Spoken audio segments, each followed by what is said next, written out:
So who are we going to simp for today?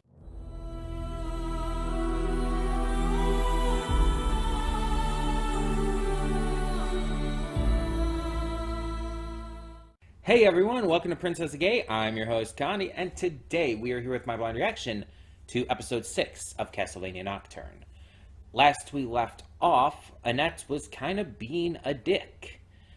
She was really being, if we're totally honest, a hypocrite. Basically complaining about how everybody else is doing shit when pretty much all of the problems that we've had have been caused by her. If we're being honest here. Like, seriously, her best friend, and possibly, I guess you could call him love interest's death, is her fault. Now, I mean, of course, it wasn't intentional, and of course, it's still traumatic and everything like that. I'm not blaming her exactly, but at the same time, she did cause it. Her actions have been so poorly handled, and she's been just like so aggressively uninterested in doing anything to any degree of intelligently. Wow, I cannot speak. She refused to do anything to any degree intelligently. That it caused all these problems, and it's been causing all these problems, and yet she's complaining about everyone else, and it's just like, girl, shut up. Like, I want to like you, Annette, but you're kind of making it very hard to. We also found out that Maria's father is the priest, because for some reason that was a secret. It's like, I just thought that was obvious. Like, they look alike. She looks like she's his daughter. It was so blatant. It was so in your face. That was supposed to be a secret? I genuinely don't understand how anyone would have been surprised by that. And I'm not just saying it because they have, like, similar hair colors and everything. It's not like that. They literally look alike. Like, honestly, she almost looks more like him than her mother. It's wild that could have been a secret to anyone. And speaking of family, Richter ended up finding his grandfather, kind of accidentally. He just stumbled upon him in a tavern, and it's like, all right, this is a thing that's happening now. So that's going to be interesting to see how that plays out. We got our villains just villaining along, planning shit, and we're finding out that apparently there's these connections to the Egyptian pantheon of gods and everything. So yeah, crazy stuff. But I guess we'll just see what happens this time. We're just going to get this started and hope for the best. When the screen fades to black, pause this redirect and go to the description below. Follow the link to the reaction, and after you watch it, come back here to the redirect and resume play. Because after it fades to black and then fades back in, everything from that point forward will be my afterthoughts and will contain spoilers to the episode. So, that being said, thank you so much for tuning in, and I will see you at the reaction. And we are back, and we'll begin with spoilers in 3, 2, 1, now. The funny thing is, the foreign language credits do credit the cast. It's just the English language credits that, are the main credits for the series that don't credit the cast at all. And that just makes no sense to me. It's like, yeah, credit the animators, the producers, all of the team and crew who worked on this, of course. But seriously, why don't you credit the voice actors too? They are just as important to making an animated series. It just makes no sense to me. Anyway, so that is one hell of a way to kick off the second half of this season. Um, I mean, well, to be fair, the last episode was technically the first episode of the second half because there's only 8. But this kind of feels more like the beginning of a new, or the. This feels more like it. I can't speak. This feels more like a mid-season premiere. You know what I mean? It feels more like it had a grander focus. And the last episode introduced some big stuff, and of course had Annette killing her slave master and everything. Some big stuff for sure. But this one felt. I guess you could kind of say maybe last episode and this episode almost felt like a two-parter. So I guess maybe you could say both of them together felt like a really strong mid-season premiere, if that makes sense. Um, but this one just had more of the vibe of one to me personally compared to the last episode. We got some massive stuff. We got a lot of information about Juiced and how his entire backstory is just shrouded in him being kind of a pessimistic asshole. And he's aware of this. He's aware of this and understands that he was the bad guy in that kind of situation, that he did the wrong things and he pushed away his family. Mind you, because he felt it was useless to fight it anymore, because he had no faith that their mission in fighting evil was actually doing anything in the long run. And it's like, I kind of get that kind of attitude. We've seen it in a lot of things where people lose hope and faith, and have trouble kind of just fighting against evil because they think, oh, evil's always going to win. Evil's always going to be there no matter how hard you fight, no matter what you do. There's always going to be bad guys. There's always going to be evil people doing evil things. And it's like, you're not entirely wrong. Because humanity is by its nature divisive. Because of the fact that we have free will, the ability to think for ourselves and form our own opinions, we're not going to be harmonious. It's impossible on every level for humanity to be harmonious. There's always going to be sides. There's always going to be good people and evil people. And there is a line that can be drawn there.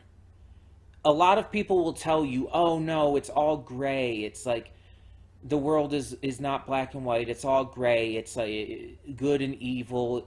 You shouldn't try to look at it as that simple. A lot of the times, most of the time, there's more gray area in between, and people shouldn't just be viewed that way. And it's like, there's a lot of cases where there is a lot of gray, where some people, it's like, maybe do bad things for the right reasons, or even in some cases, vice versa, and just are not overall the best, but are not like entirely evil necessarily, or some people who are kind of good, but not like amazing people. And yeah, people like that exist. But to say that there's no straightforward black and white in the world in terms of morality is just false. There are people and there are ideologies and beliefs that are just straight up evil. There is no gray area. There is no process of thought there that you can have. There's no case of, oh, there might be something good to them. No. Case in point, fucking Nazis. Nazis are evil. You can't argue for them. and be in the right. You cannot be a Nazi and be a good person. Their ideology is inherently and entirely evil.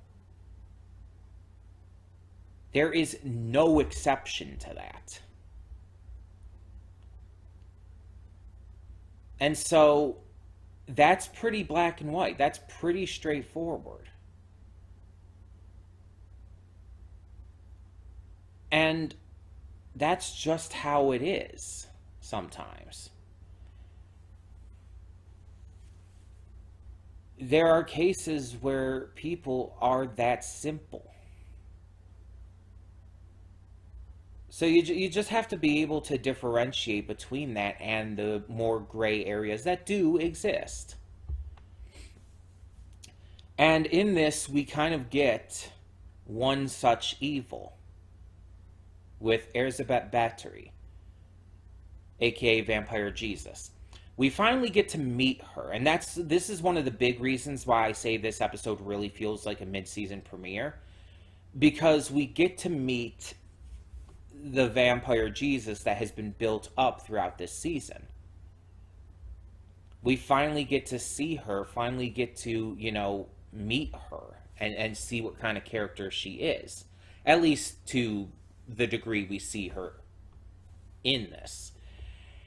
And honestly, I'm not impressed. And I'm not just talking about, like, as a character. I'm talking, like, she doesn't actually seem that imposing or that threatening or that amazing comparative to others we've seen. Like, honestly, she's nothing compared to Dracula. Like, nothing compared to Dracula. Honestly, she's nothing compared to Drolta. Drolta is honestly more intimidating than her. And not just because of the sexiness, though Drolta is also sexier than her.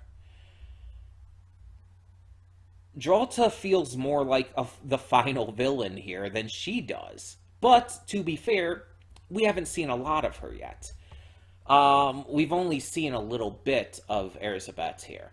So that could change. And I'm fully up for that.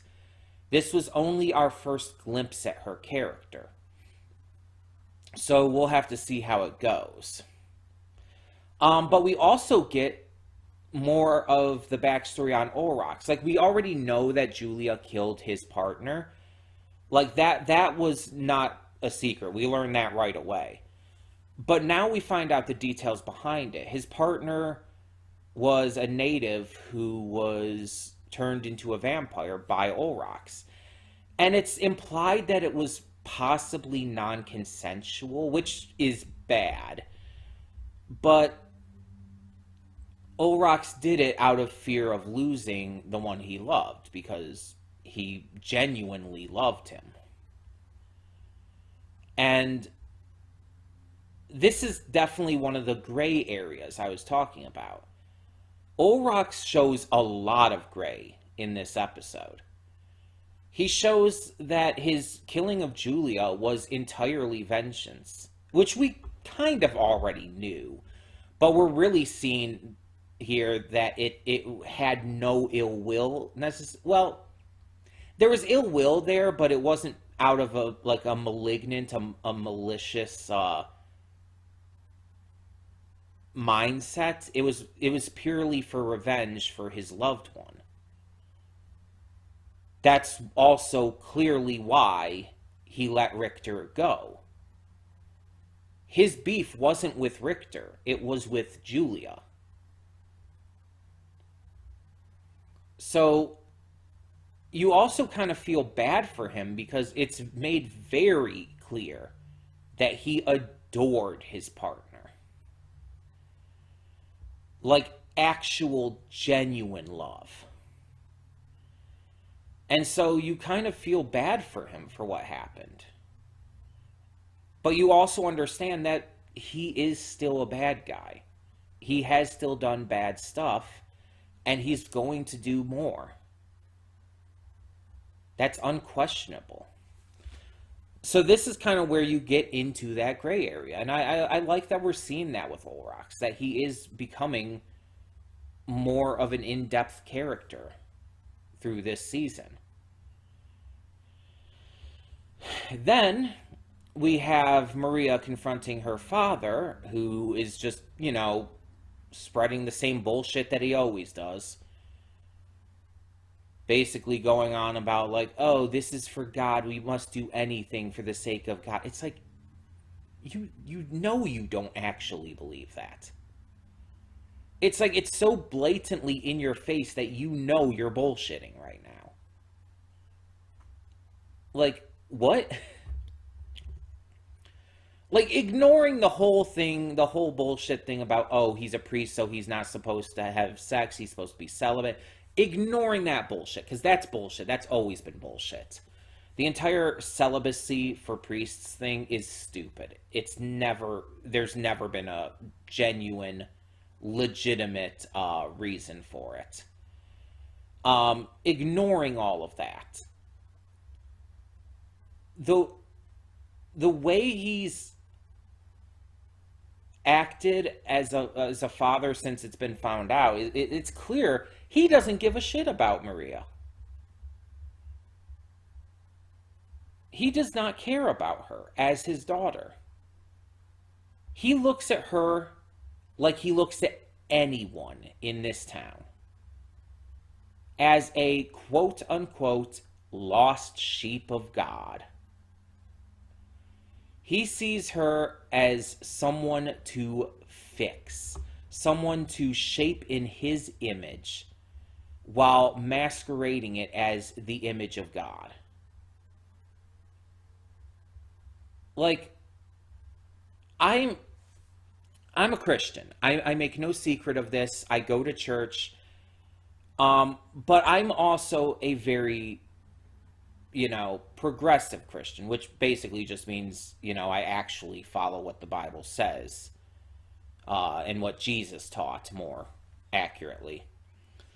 But I'm not going to get into that entire argument here. The point is, I look at most of the churches, most of Christianity in this world, in real life, and I'm disgusted by what I see. So much so that I've struggled with my faith because of it. Really strongly. Like, if I had not found the current church I'm at right now, I would have left the church and probably Christianity altogether. But I actually found a church that, actually follows Jesus's words, that actually, cares about people.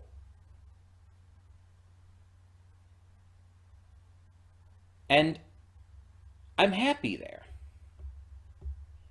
And don't get me wrong, I still have a lot of discontent with Christianity and how it's run around the world, and how